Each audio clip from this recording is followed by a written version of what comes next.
Bienvenue à tous les étudiants des classes préparatoires. Aujourd'hui, je développerai une deuxième application concernant l'enthalpie standard de réaction. Alors, l'exercice qui nous donne ici deux réactions, 4CuS plus O2 gaz nous donne 2Cu2O solide, il nous donne le delta H de réaction. Et une deuxième réaction, 2Cu2O solide plus O2 gaz donne 4CuO et il nous donne le delta H R2, l'enthalpie de sa réaction. Et il nous demande de chercher l'enthalpie de réaction de cette réaction, caractérisée par l'équation 2CuS plus O2 gaz donne 2CO solide. On va utiliser le fait que l'enthalpie est une fonction d'état, donc on peut faire des combinaisons, des manipulations, afin d'obtenir cette équation à partir de ces deux équations données par l'énoncé. On note la première réaction par 1 et la deuxième par 2. On applique la loi de Hess, l'enthalpie est une fonction d'état. On peut combiner les équations pour obtenir la réaction voulue. L'objectif, il ne faut pas oublier que c'est d'obtenir 2Cu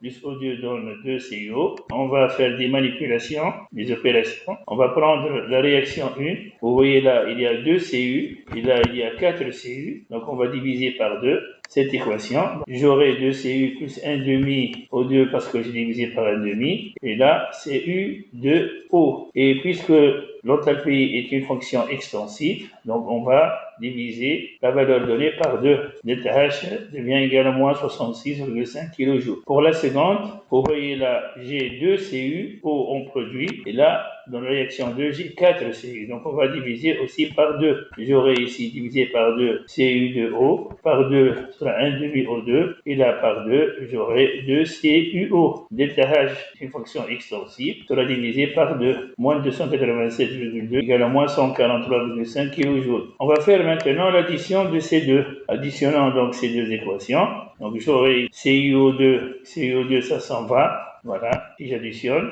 j'aurai ici 2 Cu, ça reste à gauche, 1 demi O2 et 1 demi O2, ça devient O2, et à droite, il me reste que 2 CuO. Donc j'ai fait une addition, nécessairement, comme j'ai dit que delta H est une fonction d'état, delta H de réaction, d'après la loi de Hess, ça devient égal à la somme des enthalpies des deux réactions. Delta H de réaction égale à moins 66,5 kJ plus moins 143,5 kJ est égal à moins 310 kJ. Comme ça s'achève cette application. Merci pour votre attention.